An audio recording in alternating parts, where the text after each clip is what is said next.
Saludos a todos y todas.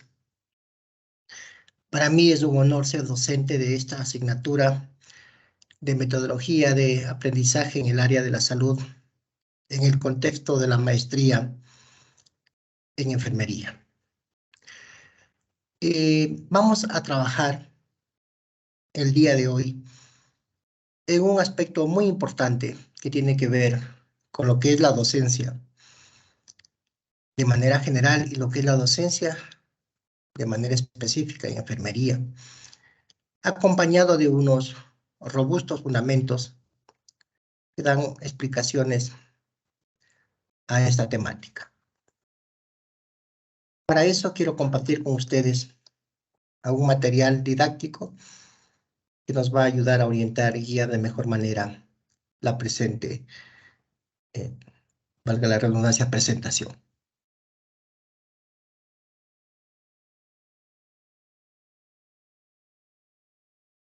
Bueno,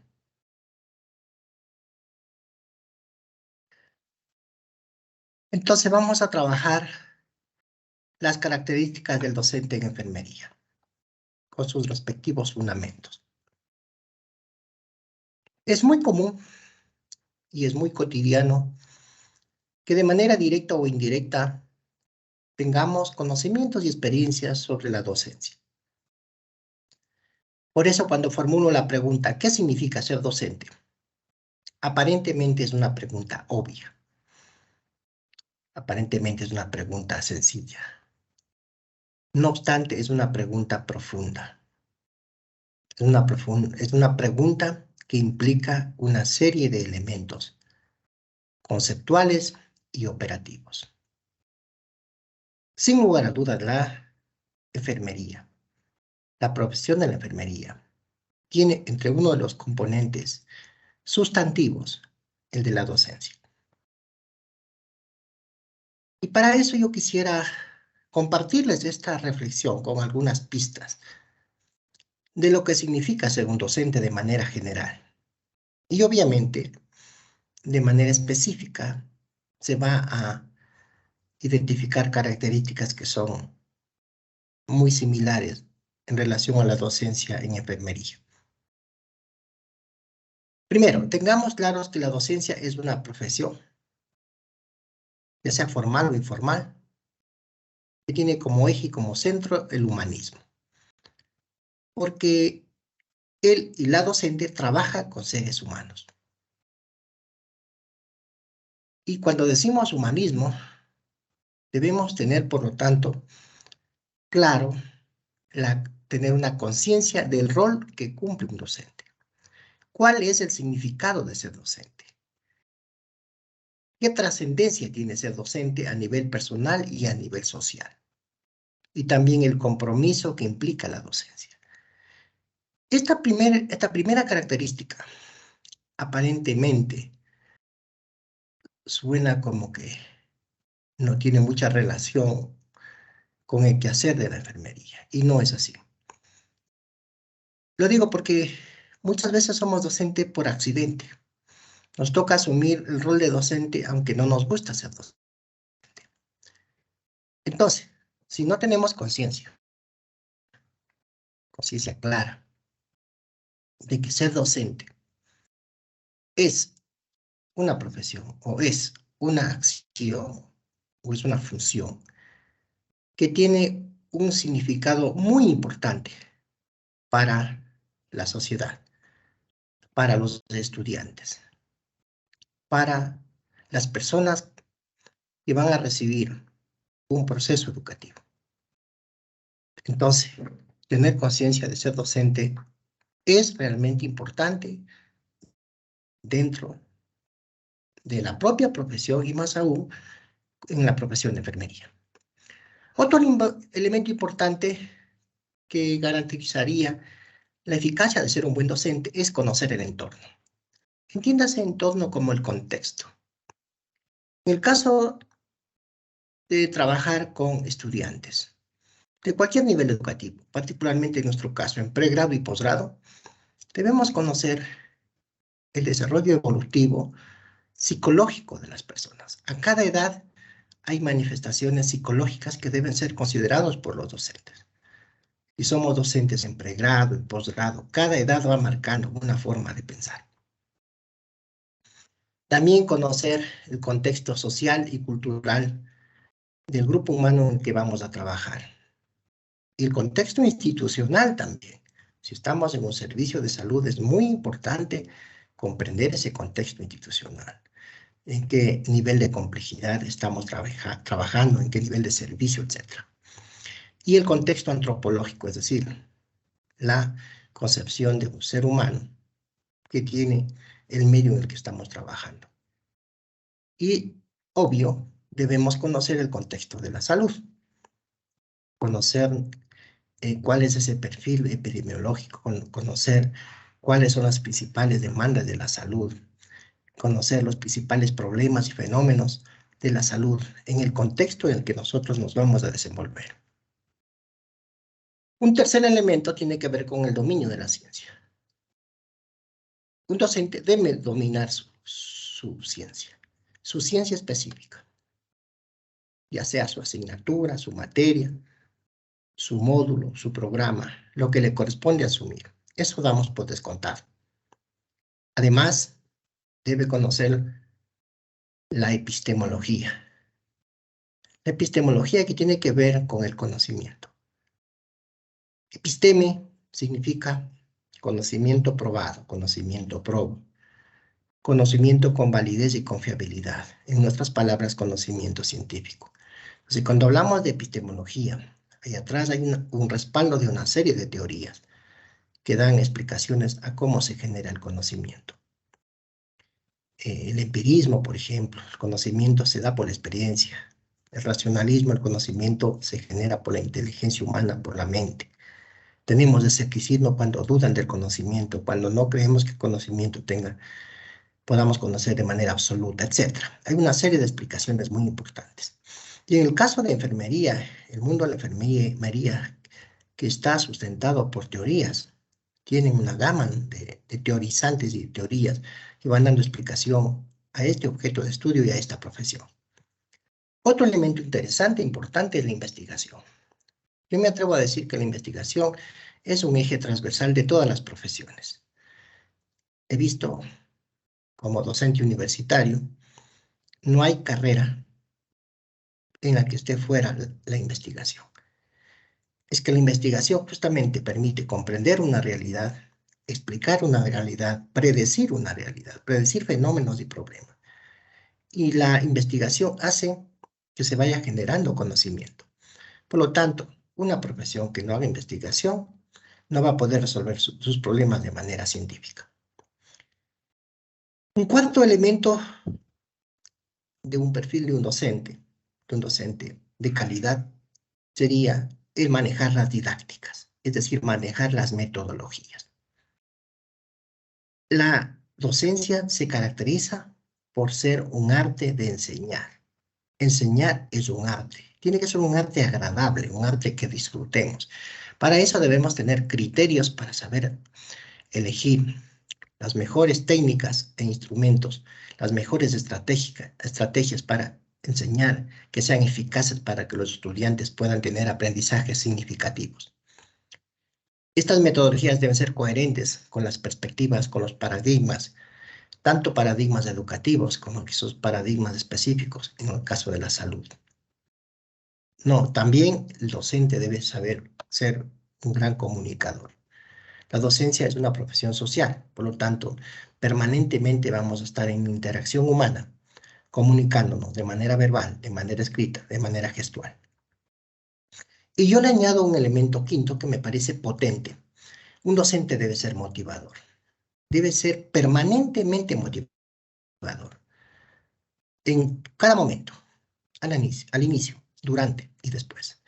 Y esto lo digo porque muchas veces los docentes, y hemos visto casos y casos, que pueden dominar un área científica, pueden ser excelentes en una asignatura, pero su actitud desmotiva más que motiva. Muchas veces son crueles en desmotivar a los estudiantes, como suelen decir ellos, en despecharlos, o en palabras sencillas saben decir, en cernir para que los estudiantes salgan. Ahí, cuando nosotros estamos haciendo eso, no tenemos conciencia de nuestro rol.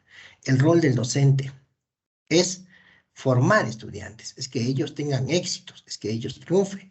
No es en desmotivar para que ellos abandonen los estudios. Y eso a veces pasa, muy comúnmente he visto en docentes en algunos centros donde funcionan de esa manera. Cuando nosotros hacemos eso, estamos afectando lo que sería la formación de una persona y más aún la necesidad que tiene una sociedad. Es más o menos decir como que si un profesional de la salud, el objetivo del profesional de la salud, entre unos objetivos, ¿no es cierto?, los pacientes o el desarrollo de la salud, no puede ser que esté afectando, por ejemplo, la salud de una persona. Bueno, con estos elementos podemos decir entonces que una de las fuentes importantes cuando hacemos docencia, que materializamos luego en currículos, en planes, en programas, en proyectos, al menos tenemos 7. Primero, tener una muy buena base filosófica. A esto le llamamos fundamento filosófico. Y tiene que ver con lo ontológico, es decir, con el ser, qué es el ser humano, cuáles son las características del ser humano que vamos a formar, con la epistemología que ya comentamos anteriormente, relacionada con el conocimiento, con las fuentes del conocimiento, con el sentido del conocimiento, con la validez, con la confiabilidad, etc. También con la axiología o con la teoría de los valores. El hecho educativo siempre tiene una carga de valores. Otro fundamento es el fundamento antropológico. ¿Qué es el ser humano? ¿A qué ser humano vamos a formar? ¿Qué tipo de concepción de ser humano tenemos? Y obviamente en un contexto, siempre relacionado a un medio ambiente. El tercer elemento es el fundamento epistemológico. Es importante que el docente comprenda la evolución científica que tiene su ciencia, que tiene su objeto de estudio, su objeto de trabajo, y comprender cuál es esa lógica interna de la propia ciencia. Hay ciencias que trabajan con objetos reales, con objetos materiales. Hay ciencias que trabajan con objetos ideales. Entonces, todo ese tipo de reflexión es muy importante porque eso da una sistematicidad y una coherencia lógica a la ciencia que vamos a abordar. Otro elemento tiene que ver con los fundamentos socioculturales. Aquí nos estamos refiriendo a lo importante que es conocer el contexto social, el contexto cultural, los valores que tiene los estudiantes quienes vamos a trabajar. El fundamento pedagógico, que es un quinto aspecto que permite formar las competencias, el docente tiene que conocer las finalidades de la educación, qué tipo de sujeto quiere formar, cuál es su práctica educativa, qué didáctica está sosteniendo, cómo va a ser sus procesos de evaluación, etc.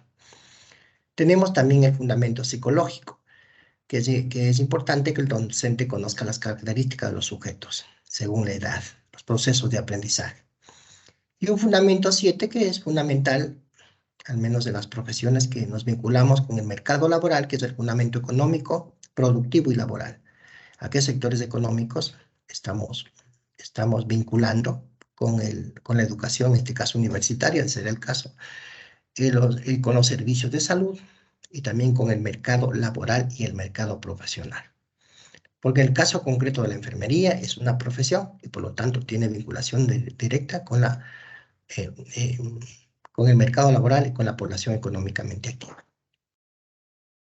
Entonces, dicho esto, iluminado con estas ideas previas, quisiera compartir algunas pautas para la reflexión del perfil del docente en enfermería.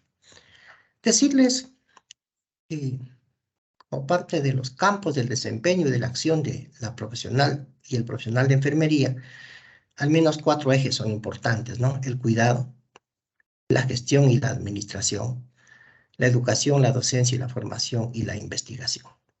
Entonces, esta maestría y particularmente esta asignatura de metodología de enseñanza en las áreas de salud es pertinente y fundamental para desarrollar esas competencias, esas capacidades para la docencia, la formación en el campo de la educación. Y quiero remitirme a una propuesta que hace Gómez Pernas en el 2013, cuando plantea algunas competencias en enfermería. que puede de alguna manera ser una propuesta, obviamente, de un perfil de lo que sería la docencia en enfermería. Habla de habilidades clínicas, de desempeñar con seguridad, efectividad e interdisciplinaridad en el proceso de cuidado, respaldado por teorías, obviamente, un servicio orientado a la comunidad, desempeñarse en los sistemas de salud y comunidades, la comprensión de los determinantes de la salud, las prácticas basadas en las evidencias científicas, defender a las personas que atienden, el manejo de recursos, un elemento importante, liderazgo y desarrollo profesional continuo, el ser emprendedor en salud. Y hay otras adicionales que son también importantes, competencias propias de la profesión, manejo de idiomas extranjeros. Hoy por hoy esto es una necesidad impostergable. Manejar informática en salud y particularmente en enfermería. También tener una base de formación de conciencia social con las ciencias sociales y también con estas ciencias biomédicas. Tener una comprensión de la formación ciudadana y una formación en aspectos generales de la cultura, porque una profesional de la enfermería, a pesar de que va a dominar su perfil en la profesión, tiene que tener una formación también amplia, una formación que permita hacer una lectura de lo que sucede en su país, lo que sucede en el mundo. Con estos elementos quisiera compartir con ustedes algunos fundamentos filosóficos, antropológicos y científicos que van a iluminar a la docencia en enfermería. Cuando me refiero a la ontología del ser humano, no me estoy refiriendo al ser. El ser ha sido objeto de grandes reflexiones filosóficas y también científicas. ¿Qué es el ser? Yo quisiera con esta lámina ver la gran complejidad que tiene el ser humano. Decirles que como seres, somos seres ubicados en la clasificación, en la taxonomía de Homo sapiens, que venimos desde el Homo erectus, ¿no? Es decir, el ser que pensamos, el ser que tenemos inteligencia, el ser que tenemos mente. También somos el Homo faber, el ser que construimos instrumentos, construimos herramientas, hacemos cosas. Somos seres instrumentales también. El Homo demens, que significa el ser que se emociona. Somos seres emocionales. El Homo valens, somos seres con valores, con una dimensión axiológica. El Homo ethicus, somos seres con una dimensión ética. Para algunos pensadores, la ética es la segunda dimensión humana, después de la biológica. Y como decía Kant, una de las más grandes maravillas, la de admiración en la dimensión ética humana. El Homo ludens, somos seres que jugamos, el Homo economicus, y etc. Podemos seguir ubicando una serie de características. Ahí vemos en esta lámina, ¿cierto? Esta famosa obra del pensador de Augusto Rodin, un poco simplificaba que somos Homo sapiens, pero no somos Homo sapiens simples, como vemos, somos seres complejos. En salud se suele señalar que somos seres biopsicosociales, es decir, dimensión biológica, dimensión psicológica y dimensión social. Yo añadiría también somos seres ecológicos. Entonces, como podemos ver, la realidad es compleja. Y por eso es que debe haber coherencia, debe haber una sintonía. Si la realidad es compleja, el pensamiento tiene que ser complejo. Pero ¿qué significa eso de la realidad compleja? Que la realidad está formada por una serie de variables que se relacionan y se interrelacionan entre sí, por una serie de sistemas. Sistemas que se articulan, que se vinculan unos con otros, donde la incertidumbre está permanentemente presente. Y eso nos lleva a ver que el abordaje que debemos tener como seres humanos y como profesionales, en este caso específico de la enfermería, tenemos que aplicar el pensamiento complejo. Realidad compleja exige pensamiento complejo. No podemos tener pensamientos simplistas, superficiales, que se reducen a mínimos elementos, porque los fenómenos de la salud, como los fenómenos sociales, son fenómenos que tienen múltiples variables que se articulan entre sí. Entonces, el pensamiento complejo justamente nos lleva a comprender esa realidad, que la realidad no es simple, que está formado por sistemas, que hay sistemas que se relacionan unos con otros, que hay afectaciones entre un sistema y el otro, y que la realidad tiene esa dinámica tiene esa forma de expresar. Por lo tanto, cuando nosotros observamos, por ejemplo, a un estudiante es un ser complejo, no es un ser simple. Un paciente es un ser complejo, no es un ser simple.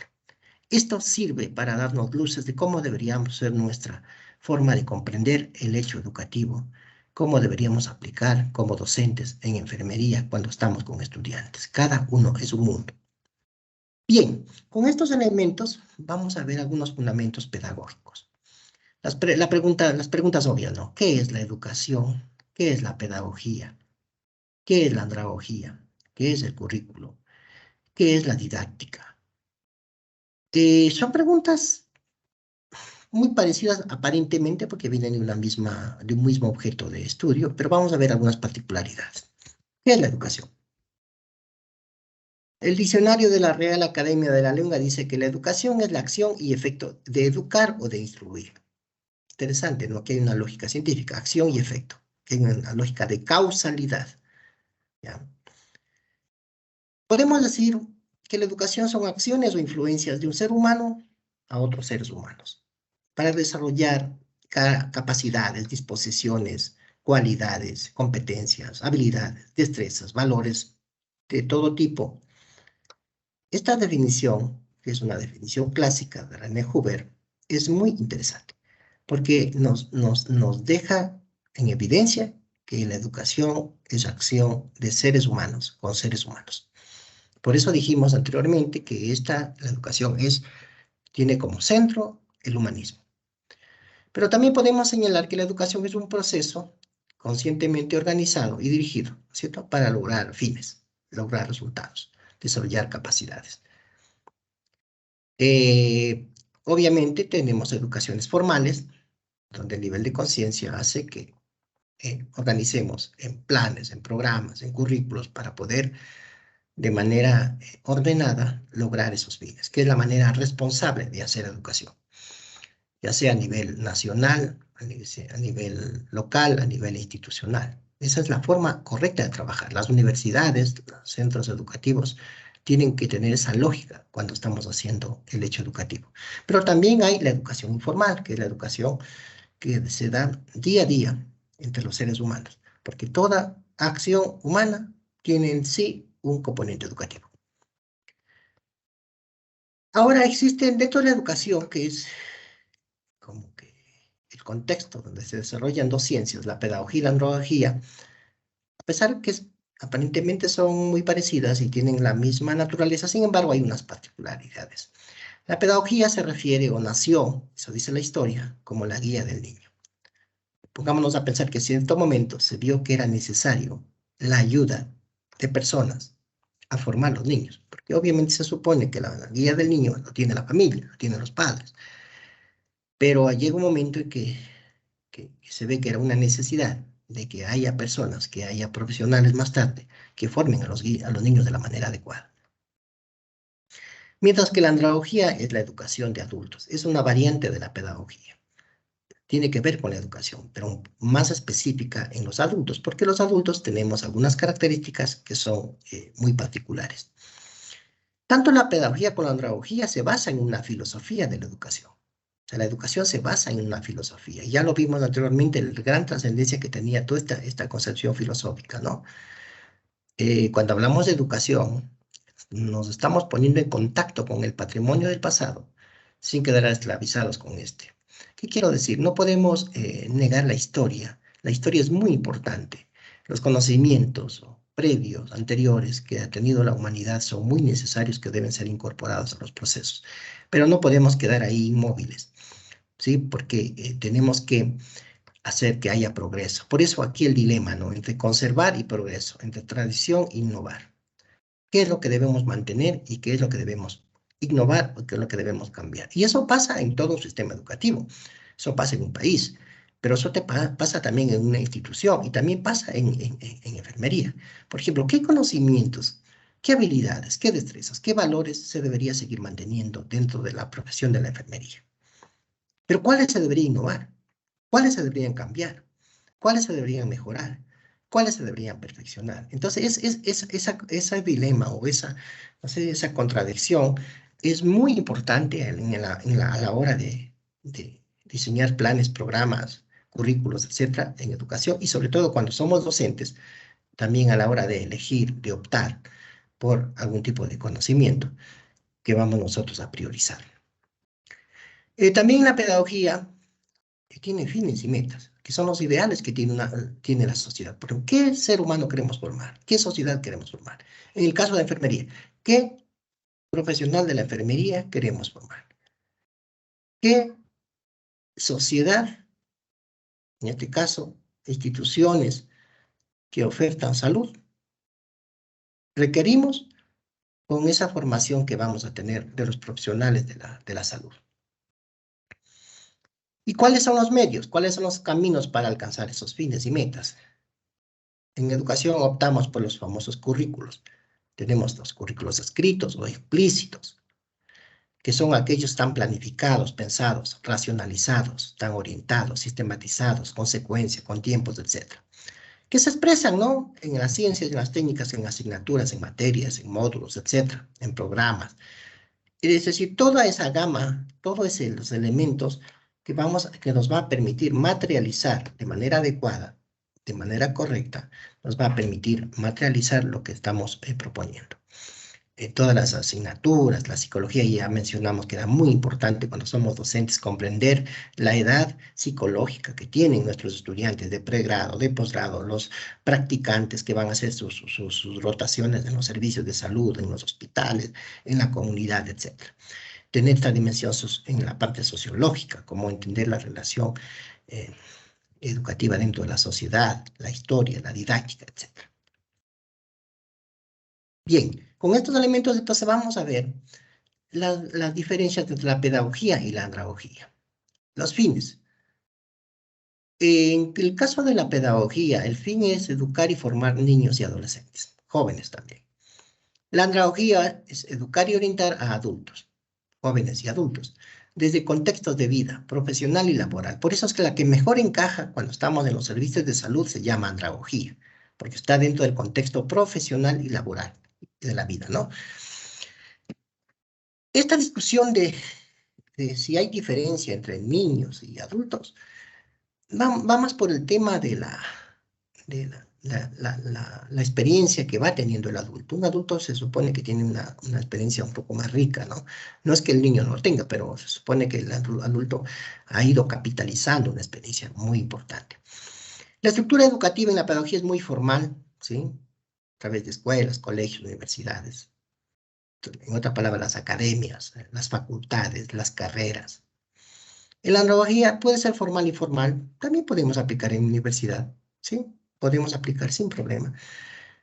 En alguna de las cortes presenciales que yo he trabajado, justamente con esta asignatura y en maestrías en enfermería, hemos optado por aquello, de que haya una presencia andragógica importante. Y por eso es que yo recuerdo una anécdota que un estudiante me decía, doctor, ¿por qué usted no nos lo explica todo con detalle? Yo indicaba que eso es ir un poco eso es en contra de la lógica de lo que sería un aprendizaje significativo, porque lo que buscamos es que la gran experiencia que ustedes tienen sean incorporadas en ese proceso de reflexión, de conceptualización, de aplicación. También puede ser la educación continua, la capacitación. En cuanto a la planificación, generalmente en la pedagogía es elaborada por el docente, casi de manera exclusiva, pero obviamente orientado, ¿no? No es que es una cuestión de absoluta libertad del docente, porque existe currículos, existen mallas curriculares, existen perfiles de egreso, existen intenciones educativas, además existe todo un marco jurídico, todas unas leyes, reglamentos y la propia Constitución que orienta lo que debería ser, lo que se debería trabajar. Y ahí está declarado, digamos, las intenciones educativas. Pero en el caso de la andragogía hay una interesante participación de mutua valoración. Significa que también los aportes, las sugerencias, las recomendaciones, los intereses, las expectativas que tienen los participantes son vitales para armar un programa educativo potente. En relación al educando, el educando es una personalidad dependiente, se dice, que requiere la orientación del adulto. Estamos hablando de los niños pequeños, pero podemos hablar de adolescentes también. Y también podemos hablar de ciertos jóvenes. El docente se hace mediador. En la andragogía, la personalidad está clara de que está en permanente autodirección y conducción, con fuerte experiencia y vivencia, con disposiciones para aprender y necesidades de saber. El rol de la experiencia, en el caso de la pedagogía, utilizada para ser formada y no como un importante recurso del aprendizaje. En el caso de la andragogía, es un rico recurso para el aprendizaje por sí mismo, con y por otros. Obviamente, porque el adulto tiene más experiencia. Orientación del aprendizaje, en el primer caso, está centrado en contenidos, en materias, asignaturas, en módulos. Ya está centrado en entornos académicos, en aprendizajes guiados en la enseñanza. En cambio, la andragogía está centrado más en problemas, en necesidades y vivencias, en el entorno laboral, en el entorno de salud, en el autocontrol y autoaprendizaje, en la orientación. Por eso es que metodologías como el aprendizaje en base en problemas, el aprendizaje en base a proyectos, el aprendizaje en base a la discusión de casos son de gran potencia cuando trabajamos con estos elementos donde la experiencia y donde la autorregulación van a ser muy importantes. En relación a la motivación, en el primer caso, en la pedagogía, generalmente las motivaciones son externas, vienen de los padres, de los adultos, de los docentes, de los instructores, de los profesionales, mientras que en la andragogía aplicamos la autoevaluación, es autodirigida, hay incentivos internos por necesidad y por curiosidad. El mismo hecho en que uno elija, por ejemplo, seguir una maestría, no es que alguien le obliga a uno a seguir la maestría, lo hace por automotivación. Es un gran elemento diferenciador en relación a aquellos formatos donde tiene que haber la presión o la orientación externa para poder estudiar. Entonces, siendo fieles a los orígenes de las palabras, podemos decir que la pedagogía proviene del griego paida ugogeo, que paido significa niño, y ago que significa guía, sería guía del niño. Por eso, originalmente, la pedagogía era la ciencia que estudia la educación y la enseñanza, que se aplicaban en las escuelas, en el hogar y en todos los ámbitos en los que se desarrolla un niño, que es un logro excepcional del género humano, del Homo sapiens, haber construido instituciones, espacios, instrumentos, técnicas para educar a los niños. La andragogía, en cambio, es el conjunto de técnicas o enseñanzas donde los aprendices son adultos. Se basa en las exigencias de los adultos, el cual toma decisiones para estudiar y siendo bastante autónomo en su aprendizaje. ¿Sí? Y esta definición encaja tanto para la educación popular, para la educación de comunidades, también para educación de adultos que podemos aplicar en las universidades. Aunque se supone que ya hay mallas estructuradas, sin embargo, la presencia del adulto como adulto es muy importante en este proceso de identificar competencias que son necesarias para el desarrollo de la profesión o para, en nuestro caso, de la docencia. Bueno, entonces, graficando, miren, la pedagogía tradicionalmente era muy vertical, actualmente eso se va cambiando. Ya, los modernos paradigmas, como los paradigmas cognitivos, toda la tendencia constructivista, etcétera, eso ha ido mejorando. Sin embargo, tradicionalmente siempre era vertical, era el docente y los alumnos. El docente sabía, los alumnos no sabían. Esto era una educación bancaria, se llamaba antes, pero eso ha ido cambiando. Incluso desde los niños actualmente ya se utiliza en paso a pedagogía modelos pedagógicos innovadores, como había mencionado, aquellos que tienen que ver con el constructivismo. La andragogía, en cambio, mira, la propia construcción del diseño, el propio desarrollo, la propia evaluación es más interactiva, es más plana, es más circular, es más horizontal, es menos vertical.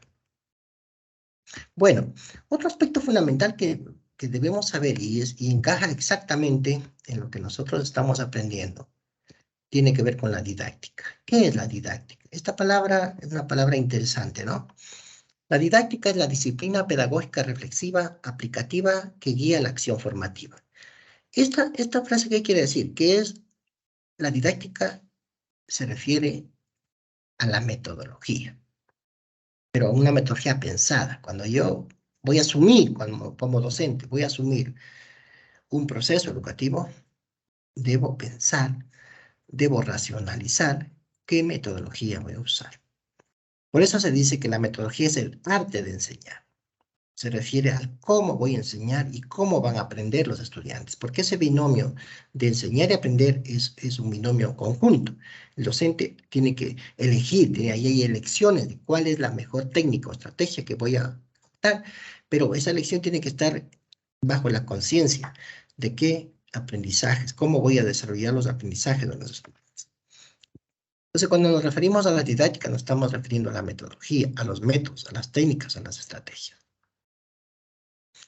La historia recoge a un autor, Juan Amos Comenius, un autor checo, que en el siglo XVI escribió una obra que se llamaba La Didáctica Magna, donde él un poco explica cómo debería ser el arte de enseñar. Lo hermoso de esta obra es la manera en que él genera una analogía de cómo aprenden los animales. Y a través de cómo aprenden los animales, él va reflexionando y va proponiendo cómo deberíamos aprender los seres humanos. Bien, dicho esto, y seguimos de fundamentos, vamos a ver ahora los paradigmas, particularmente el paradigma educativo. Me gusta esta frase y por eso lo quiero decir, y sugiero que ustedes lo consideren para su reflexión y para que les guíe su práctica educativa como docentes en enfermería, a plenitud. La cabeza bien puesta antes que proveerla de ciencia. Eso dijo Montaigne. La cabeza bien puesta, es decir, enseñar a pensar, enseñar a que aprendan, aprender a aprender, enseñar a que tener pensamiento complejo, enseñar a tener pensamiento científico, enseñar a tener pensamiento en base a evidencias, enseñar a tener pensamiento crítico. Eso quiere decir. Y no cargarle de contenidos, como es lo típico tradicional. Lo tradicional es ir a una fuente, a un libro, a una enciclopedia, a esos clásicos y pensar que la lectura de eso es suficiente. No, eso puede quedar en niveles muy bajos de aprendizaje, a niveles de la memoria, apenas a niveles de acceso a la información, pero no nos da esos elementos para tomar decisiones a partir de tener un pensamiento desarrollado. ¿Pero qué es un paradigma? Paradigma es una ruptura, ¿no? Una ruptura conceptual y una ruptura fáctica de los hechos. Entonces, la historia recoge, ¿no? En el mundo de la ciencia, la filosofía de la ciencia habla de los paradigmas, eh, que como grandes momentos donde abordan objetos de estudio con metodologías específicas, ¿no? En los paradigmas también hay paradigmas en educación, mire. El paradigma viene del griego, que es modelo, patrón, ejemplo. Es un paradigma, ¿no? Generalmente es muy usado en paradigma, en todas las áreas. Pero vamos a ver algunas definiciones potentes. Primero, el paradigma es un conjunto de ideas y métodos para abordar problemas científicos. Miren qué interesante. Ideas y métodos para abordar problemas científicos. En nuestro caso, de la enfermería. En nuestro caso, de la salud. Un conjunto de sistemas de ideas y creencias que sostiene una forma de pensar y hacer. Todo ser humano tiene creencias. Los profesionales se basan en creencias. Los científicos tienen creencias que sustentan sus teorías. Esas ideas y esas creencias que sustentan la forma de pensar y hacer son paradigmas. Los profesionales de enfermería también tienen ideas y creencias que sustentan. Cuidado pensar que cuando hablo de creencias estoy hablando de creencias, digamos, superficiales, ¿no? Y como dije, también los científicos, también los filósofos tienen creencias, sino que ellos tienen creencias fundadas, fundamentadas. Son formas conscientes o inconscientes de ver el mundo. Es la manera con que yo me entro en contacto el mundo, abordo el mundo, la manera en que yo veo lo micro y lo macro a nivel del mundo. Es la imagen básica del objeto de una ciencia, decía algún autor. Es decir, la manera en que yo veo la ciencia. ¿Cómo veo yo a la profesión de la enfermería? ¿Cómo veo yo alguna de las asignaturas o alguna de las ciencias que voy a trabajar? En este contexto, los paradigmas educativos, yo he resumido en estas. La literatura recoge algunas posturas a veces más específicas, pero me parece que esta es adecuada para nuestro trabajo, para nuestros fines.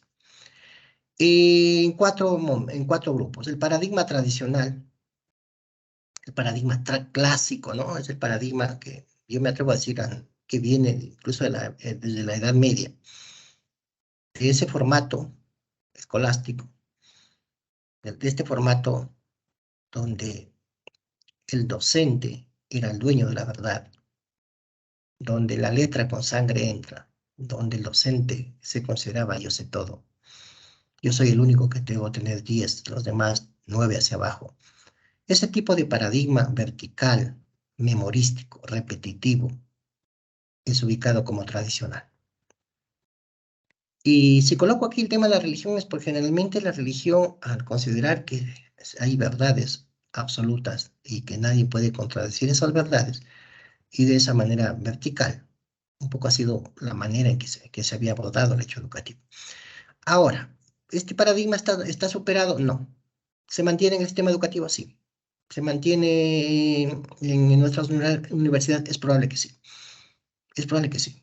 Que todavía hay docentes que son expositivos, que vienen, que al abordar una clase los estudiantes no participan en nada, están pasivos, solamente están observando o están escuchando. No sabemos si están activos de esa observación o esa, o esa escucha, si es una escucha activa o es pasiva. Generalmente son pasivas. Otro de los paradigmas muy importantes es el conductismo. La psicología ha tenido una influencia muy potente dentro de la educación por la comprensión de la complejidad de la mente, cómo aprenden las personas, todo lo que son las teorías del aprendizaje. Pero hay un momento donde se priorizó teóricamente que la educación significa cambio de conducta. De ahí viene la palabra conductismo. Yo suelo decir que en educación actualmente es como que fuese una mala palabra. Cuando dice conductista es como que fueres un tradicional. ¿Ha sido superado el conductismo? Aún no. Aún no.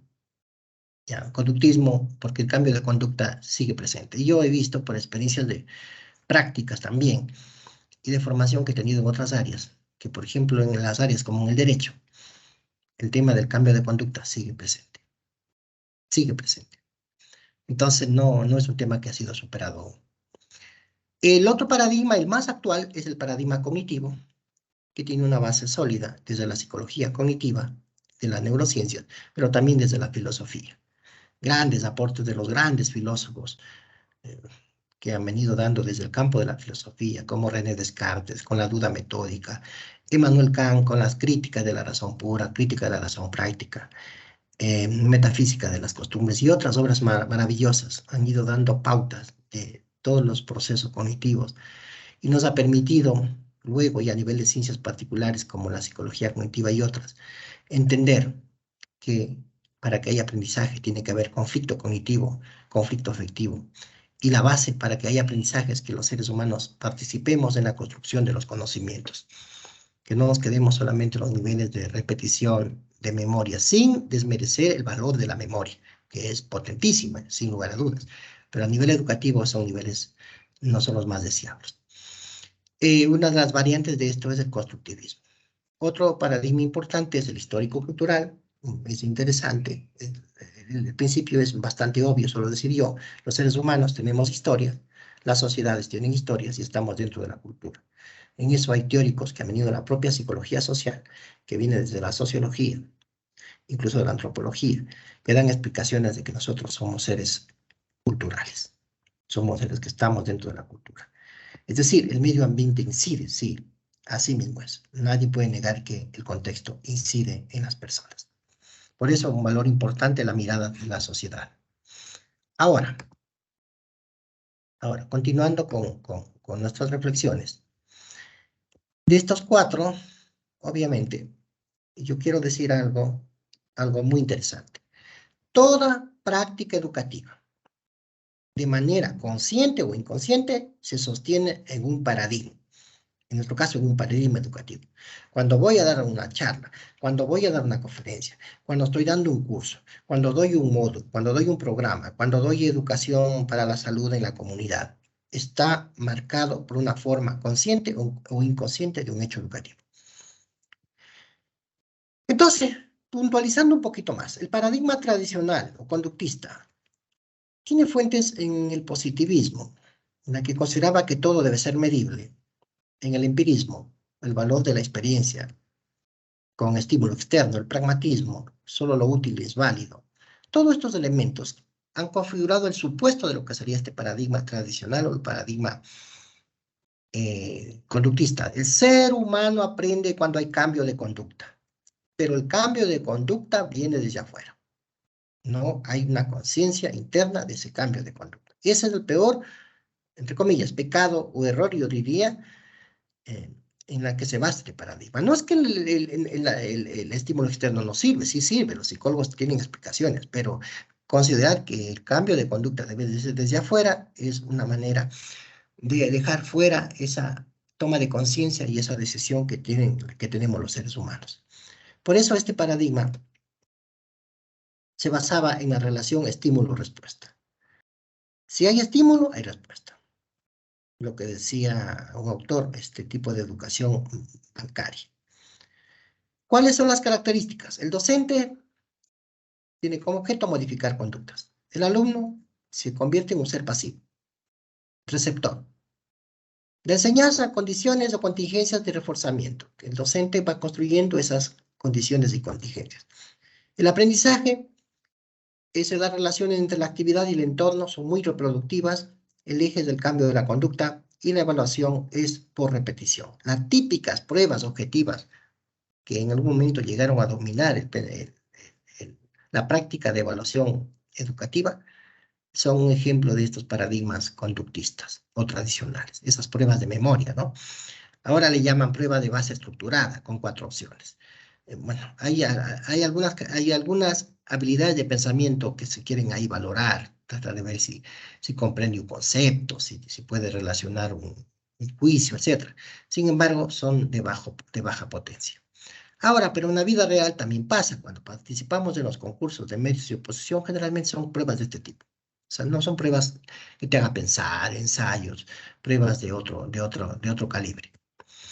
Las evidencias, miren ustedes, en el caso de la salud, el modelo biomédico, el modelo morbicentrismo, el modelo biológico asistencialista, generalmente, no digo que sea con valor absoluto, mayoritariamente, se había ubicado en el paradigma, en este tipo de paradigma tradicional y conductista. Porque la mirada era estrecha, ¿sí? Porque reproducía, porque apuntaba a las clases magistrales, ajustaba una mirada restringida de la realidad, etc.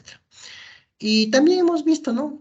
El típico dictado, las clases expositivas del profesor por exclusividad, las tareas de repetición, las pruebas memorísticas que ya les mencioné. Yo mismo recuerdo, en mi formación, yo tuve maestros que eran, yo digo, a cabalidad eran conductistas, maestros que tenían estas características. La disciplina vertical, no una disciplina.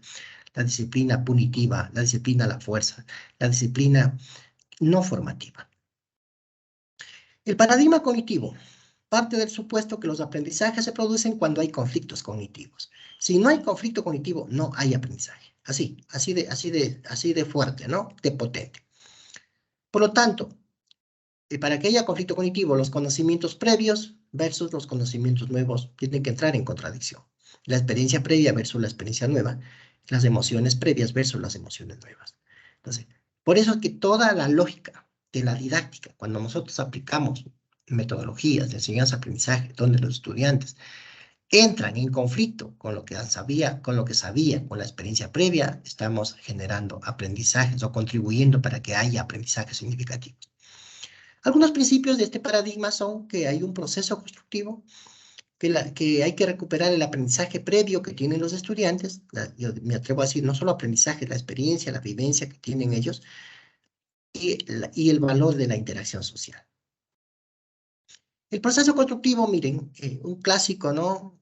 En educación y en psicología, es Piaget. Piaget aportó muchísimo, este gran científico.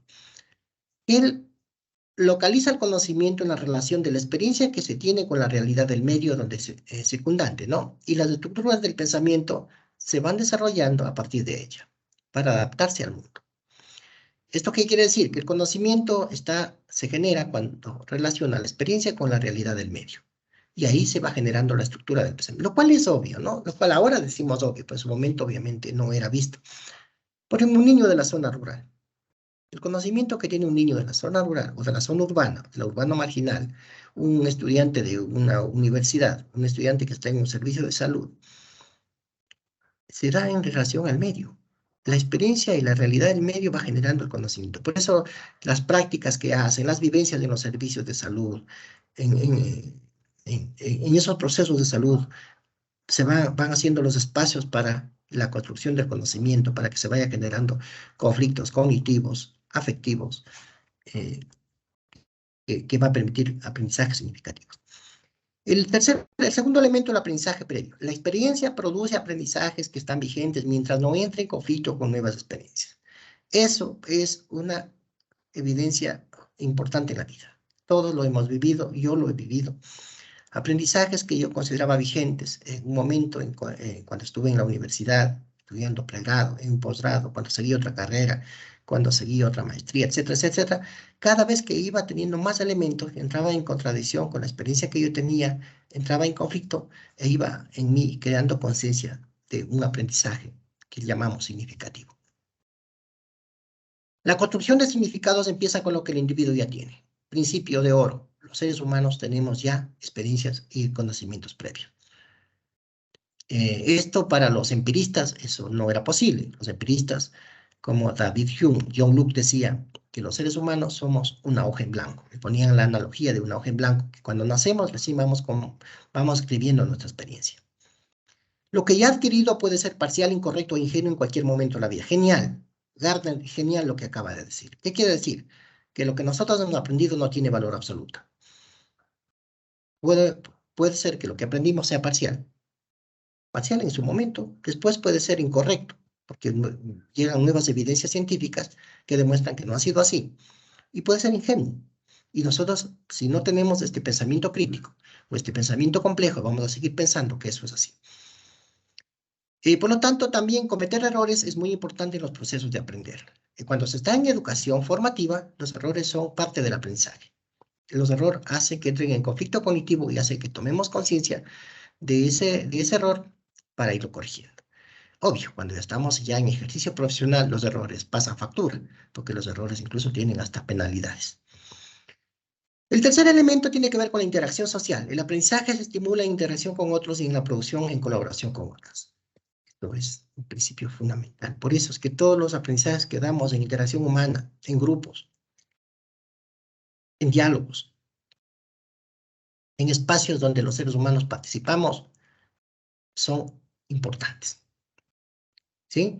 Porque los demás seres humanos, nuestros compañeros, nuestras compañeras, nuestros colegas de enfermería, nuestros colegas médicos, nuestros colegas laboratoristas clínicos, radiólogos, nuestros colegas que vienen de la parte administrativa, los economistas, etc., son muy importantes, son elementos fundamentales que van a dar otras miradas, otras opiniones, otras creencias, otros conocimientos sobre los problemas. Esto es fundamental. Cuidado a pensar que nosotros somos dueños de la verdad. Eso no existe desde la filosofía, ni desde la epistemología, ni tampoco desde la ciencia. La verdad es relativa. Entonces, el aprendizaje se relaciona con la comprensión como capacidad creciente para la acción. Perkins dice este elemento interesante, que la comprensión y la acción son elementos fundamentales. Mayor comprensión, mejor acción, mejor comprensión. Quien aprende utiliza todo tipo de experiencias para ir comprendiendo lo que aprende. ¿Sí? El aprendizaje no es lineal, avanza y retrocede. ¿Sí? El aprendizaje tiene que ir generando toma de conciencia. El proceso de aprendizaje no tiene fin. Qué interesante, ¿no? Un mismo concepto. Miren ustedes, las definiciones conceptuales. Ustedes ven, los conceptos van variando. Un mismo concepto desde un objeto de estudio de una asignatura de una ciencia diferente tiene a veces otra connotación.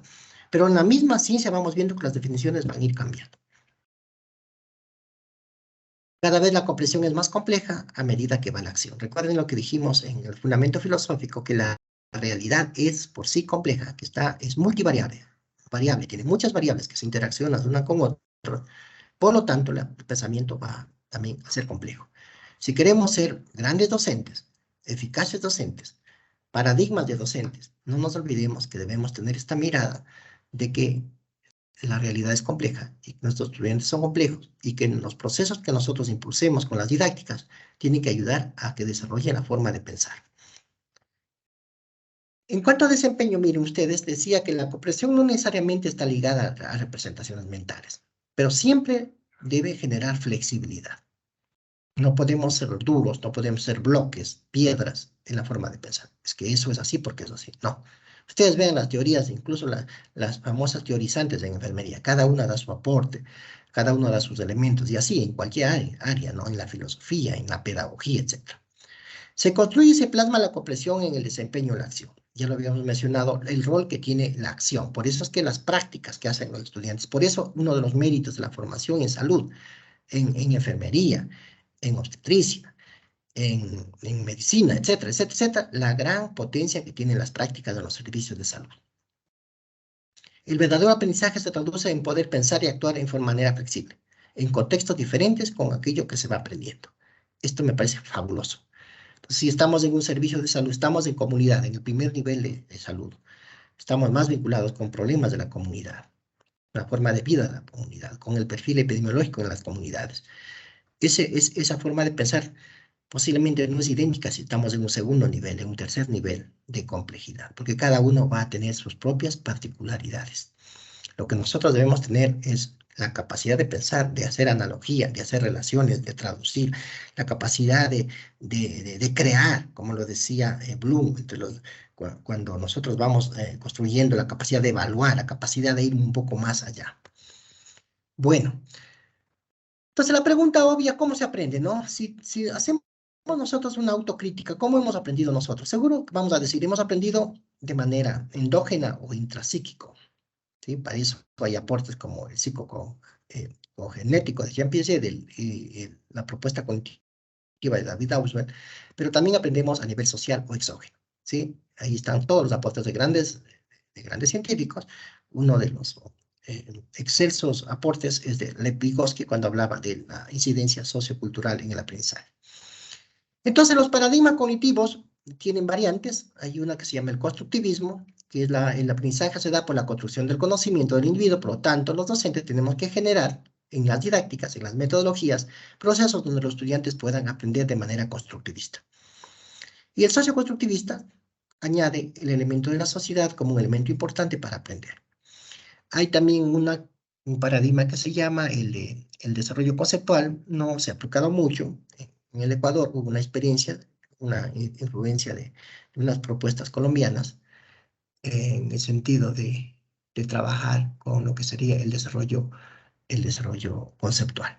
Sin embargo, si nosotros revisamos las propuestas en las universidades, en nuestras universidades, casi todas se alinean a propuestas cognitivas, a propuestas constructivistas, en unos casos socioconstructivistas, también relacionado con las competencias, ¿no? Las competencias que vienen a ser una manera de diseñar propuestas educativas tendiente a desarrollar algunas capacidades, habilidades, destrezas y valores específicos que cumplan algunos fines específicos, no solo laborales, ¿no? También humanos. El paradigma histórico-cultural parte del supuesto que el ser humano pertenece a un medio cultural y tiene una historia previa. Vygotsky decía que el aprendizaje es condición para el desarrollo cognitivo y que requiere el apoyo de otros que ya han construido desarrollos más avanzados. El aprendizaje se desarrolla en la zona de desarrollo próximo. ¿Qué quiere decir esto? Que nosotros necesitamos el apoyo de otras personas, en nuestro caso docentes, maestros, tutores. Necesitamos el apoyo de herramientas didácticas, herramientas tecnológicas, que esos elementos ayudan para que nosotros podamos dar saltos significativos de aprendizaje. O sea, el aprendizaje autónomo tiene su valor, obviamente, pero el nivel de logro, si tenemos elementos que nos facilitan el aprendizaje, va a ser mucho mayor. Otro de los elementos que puntualiza Vygotsky es que el individuo, aunque es un elemento importante, es una variable importante en el aprendizaje, no es el único. Él dice que está afectado por su historia personal, por su clase social, por todas las oportunidades sociales, por la época histórica en que le tocó vivir, por las herramientas que tenga a su disposición, que estas son elementos importantísimos que afectan el aprendizaje. Y eso es obvio. Eso es obvio. Yo recuerdo haber hecho una tesis, mi tesis de PhD, que hice en la Universidad del País Vasco en España, en un estudio que hicimos sobre calidad educativa. Estudiamos lo que implicaba la calidad educativa en instituciones que eran populares, instituciones que podríamos ubicar como intermedias, como clase media, instituciones, digamos, de sólido formato o económico. Y encontramos diferencias muy potentes entre lo uno y lo otro, porque cada joven venía de una historia diferente. El armado, las creencias, las percepciones, los valores, las expectativas son diferentes, porque está marcado por una parte histórica, por una parte social, por una parte económica, por una parte cultural. No podemos negar aquello. No podemos negar aquello. Esa es una realidad importante. Por eso es que hay que ir trabajando para ir superando esas desigualdades que se dan desde el origen. Vygotsky hablaba y él decía, nosotros tenemos una zona de desarrollo real, pero esa no es la que deberíamos tener. Debe haber una zona de desarrollo potencial, que es lo que yo quiero lograr. Y esa distancia entre la zona de desarrollo real y la potencial es la zona de desarrollo próximo. En esa zona de desarrollo próximo actuamos los educadores, los maestros, la maestra de enfermería, el maestro de enfermería, actuamos las instituciones con los currículos, con los planes, con los programas, etcétera, etcétera, para desarrollar en los estudiantes esa zona de desarrollo potencial, que es el perfil de salida, en una manera, eso vendría a ser el perfil de salida, lo que nosotros deseamos lograr en pregrado, en posgrado o en el servicio de salud cuando estamos trabajando, lo que queremos lograr. Un elemento interesante que quiero no dejar pasar es que también hay algunos autores llaman paradigma sociocrítico, que el supuesto es si la realidad es injusta, la educación debe servir para emancipar al ser humano y la sociedad. Y aquí hay teorías que vienen desde la sociología, como Pierre Bourdieu, este gran sociólogo francés, que ubicado en la teoría crítica, que él habla que hay violencia simbólica y que lo importante, decía, que es el conflicto para ir cada vez aplanando las sociedades, que no haya distancias tan marcadas. O este gran pedagogo, Paulo Freire, un clásico dentro de la pedagogía, muy reconocido, él trabajó en educación de adultos, sobre todo en alfabetización. Él decía que la educación se hace dialogando. Decían que los hombres no se hacen en silencio, sino con la palabra, con la acción, con la reflexión, es decir, con la praxis. Qué poco sería lo que dijo Sócrates, ¿no? Sócrates hablaba del diálogo, Platón hablaba de los diálogos, la importancia de cuando hay interacción humana. Por eso todos los métodos que nosotros usemos, las estrategias donde hay actividad humana, interacción humana, todos los procesos cooperativos son fundamentales para aprender. A él se lo ubica como el pedagogo de los oprimidos, y también con una mirada de la esperanza. Y él habla que el proceso educativo debe partir de la realidad que rodea a cada individuo. A la educación pasiva, a la tradicional, a la conductista le llama educación bancaria, el símil del banco, ¿no? Donde voy a depositar un dinero y luego voy a sacar el dinero. Si el docente va a dar una clase magistral, va a dar una conferencia, va a hablar sobre unos contenidos que él domina, y luego en el examen para que me devuelva lo que yo les he dado. Entonces, Paulo Freire decía el acceso al mundo del conocimiento y a la toma de la conciencia crítica. Él hablaba de la educación problematizadora, liberadora. Él dice que el hombre nuevo, ni opresor ni oprimido, un hombre liberándose, humanizando. Y él dice que siempre aprendemos con otros. Esta propuesta es muy interesante. Tiene una lógica política, sí, sí, así es, nace en América Latina. Obviamente los problemas en América Latina han sido complejos, pero es una propuesta realmente interesante si queremos tener sociedades más justas donde se aplique a plenitud los derechos humanos. Finalmente, para terminar, solamente una de las herramientas que tenemos los docentes y que tienen los profesionales en este caso de la salud, de enfermería, cuando van a vincularse a estructuras formales como las universidades, como las facultades, las carreras, es el currículum, currículo o currícula. También en los servicios de salud, porque hay instituciones de salud, yo mismo he sido tutor en este mismo programa de maestría en enfermería, en las dos cortes presenciales, que tuve la suerte de vincularme al hospital HCAM, donde trabajamos con los estudiantes, pero había, en algunos casos, recuerdo, que ya habían propuestas educativas lo que querían ellos trabajar. Es una especie de un armado de un currículum, ¿no? De lo que se va a capacitar, o se va a tener como educación continua, que se llama ahora, pero al final es capacitación para sus profesionales. En estricto rigor, currículum significa carrera y viene de latín. Currículo es planes de estudio. Así fuera originalmente, currículum como planes de estudio. Experiencias de aprendizaje, objetivos, resultados. Y currícula, terminado en A, significa el plural de currículo. En cuanto a los currículos, miren, hay tres tipos de currículos. El currículo escrito, que es el currículo explícito, prescrito también le llaman, Es el currículo que está expresado en planes, programas, proyectos, mallas curriculares, sílabos. Y en el caso de las instituciones, cuando hay educación formal, están hechas unas planificaciones institucionales. Este currículo está escrito, por eso se llama explícito, está pensado, está meditado, está organizado, está sistematizado. Dice, vamos a trabajar sobre esto. Estos son los problemas que hemos identificado en la salud. Frente a estos problemas, ¿qué objetivos vamos a plantear? ¿Qué contenidos? ¿Qué metodologías? ¿Qué evaluación? Etcétera. Así están planificados. En el caso de las universidades, miren, por ejemplo, ahí los marcos legales un poco dan las pistas para dónde debemos trabajar en pregrado y posgrado. Cuando uno lee lo que está escrito ahí, un poco es la propuesta que tiene el país en relación a la formación en esos niveles. Igual en los otros niveles educativos. El otro currículo es el currículum oculto. Este es interesante, sobre eso se puede decir muchas cosas. Este currículum no está escrito, se basa en la vida mismo, en la cultura, en la ideología, las creencias, los prejuicios, las costumbres, las tradiciones, incluso yo he añadido aquí hasta los humores. Cada docente maneja un currículum oculto, aunque no nos demos cuenta, aunque no seamos conscientes. A veces la forma en que expresamos, a veces un comentario que hacemos, a veces traducimos de manera inconsciente lo que nosotros creemos de nuestra cultura, de nuestro medio, de nuestro contexto, de nuestra familia. Muy difícil superar lo del currículum oculto.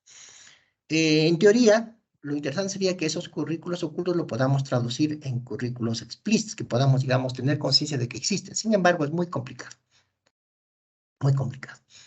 Yo mismo he visto docentes, por ejemplo, tuve la suerte de estar al frente de una institución educativa. Yo tenía un docente que abordaba la cátedra, pero él siempre colocaba ahí un matiz religioso. Y estaba ahí. Y eso era parte de su desarrollo, ¿no? Y le, le limitas o cómo le pones una pausa, digamos, a que eso no se dé, si es parte de su propia vida. Bueno, el currículo real es lo que se desarrolla, lo que estaba planificado se ejecuta. ¿Sí? Si estoy en una institución, en un servicio de salud, lo planificado en educación lo llevamos a la práctica. Si estoy en universidad, en pregrado, posgrado, lo que está planificado en nuestro perfil, en nuestra malla curricular, en nuestras asignaturas, en nuestros módulos, en nuestros programas, es aquello que se ejecuta. Eso se llama el currículo real. Bueno, finalmente, decirles que entonces el currículo formal, prescrito o explícito, se expresa en planes de estudio, es la planeación del proceso de enseñanza-aprendizaje que se hace, está expresado en programas de cursos, sílabos, evidencia, tenemos documentos guías, ¿no es cierto?, donde están detallados finalidades, contenidos, acciones, etc. Este currículo le da mucha legitimidad racional porque es un currículo intencional, pensado, organizado, metódico, le da congruencia formal. Por eso es que cada nivel educativo va aportando y el siguiente nivel tiene teniendo una articulación como un sistema y le da una estructura académica, administrativa, legal y económica. En el caso de las universidades, esta relación tiene que estar vinculada necesariamente con esos otros sistemas, como los sistemas sociales, los sistemas económicos, productivos, laborales, políticos, porque la universidad se vincula directamente y está creada para apostar a contribuir a la solución de problemas nacionales, en nuestro caso de la salud. El currículum oculto, que ya lo dijimos, esa da, ¿no es cierto?, entre las tensiones, entre intenciones y en, en los elementos no visibles, digamos, que tiene un componente ideológico, moral, político. Hay visiones socioantropológicas, el tipo de ser humano queremos formar. Y aquí hay categorías polémicas, por ejemplo, reproducir, conservar, la pasividad, es una manera, ¿no? Hay docentes o currículos que están armados para aquello, pero hay otros que pueden ser críticos, buscando el cambio, la transformación. En- en- Desde mi lectura, este currículum oculto puede ser un freno a un proceso, puede también tener tergiversaciones, pero también puede ser positivo y puede también estar contribuyendo a lograr esa dimensión humana cuando hacemos educación. Y el currículo real o vivido, solamente decirlo, ponemos en práctica el currículo que está planificado. En el camino sí se puede ir haciendo modificaciones. Yo como docente lo he hecho, unos ajustes que no afectan lo esencial, pero a veces las cuestiones formales sí ayudan. Es el currículo real, contrasta lo planificado con la realidad. Y aquí hay un factor importante que es el capital cultural de maestros y alumnos. Y aquí, aplicado a la enfermería, es ese capital que tienen las profesionales, los y las profesionales de la enfermería, ¿no? Que tanto en su práctica, donde llegan a tener grados de desarrollo de conocimientos, habilidades, destrezas y valores muy potentes, que van a ser elementos fundamentales para la formación de nuestros estudiantes. Entonces, con todos estos fundamentos, yo quisiera señalar que, hacer educación, sin lugar a dudas, es un elemento de muchísima responsabilidad. La educación debemos tomar con absoluta conciencia la gran responsabilidad que tenemos de lo que hagamos y lo que dejemos de hacer. Cuando estamos a frente de estudiantes, de pregrado, de posgrado, cuando estamos frente a nuestras colegas, compañeras y compañeros de los servicios de salud, y tenemos ese rol de ser docente, tenemos que tener fuertes fundamentos conceptuales, teóricos, etcétera, metodológicos, didácticos, científicos. Es decir, a ejercer la docencia en enfermería tiene una racionalidad, tiene una fundamentación, es un proceso en la que no podemos ser inconscientes o indiferentes, que lo que estamos haciendo o dejando de hacer va a tener un efecto en el educando. Recuerden la definición clásica, decía, es la acción y efecto de educar, decía la Real Academia de la Lengua, pero también decía, es la acción humana que influye en otras personas. Por eso tenemos que ser paradigmas de docentes, docentes eficaces, docentes modelos en nuestra forma de ser y nuestra forma de hacer, en nuestros comportamientos, en nuestras conductas, porque ser docente es una de las profesiones, considero, más nobles, como es todos los profesionales de las ciencias de la salud humana, donde obviamente el reconocimiento enorme a las profesionales de enfermería por esa labor que hacen. Porque también la docencia, ustedes cuando incluso están con un paciente, cuando están haciendo consejería, están haciendo docencia. Cuando están dialogando con los padres, están haciendo docencia. Están dialogando con los familiares, están haciendo docencia. Pero si ya estamos dentro de una estructura formal, con toda esa gama que implica la responsabilidad de ser docente, como veíamos en el caso del perfil de ustedes, el tema del cuidado, la gestión, estaba el tema de la docencia, más la investigación como aquellos pilares potentes, que yo diría que son las funciones sustantivas que tienen los profesionales de la enfermería. Bueno, con estas ideas y pautas, eh, ustedes van a tener más elementos y en las siguientes semanas vamos a seguir profundizando esta de las labores más bonitas que hay, como son la docencia. Gracias a todos y a todas.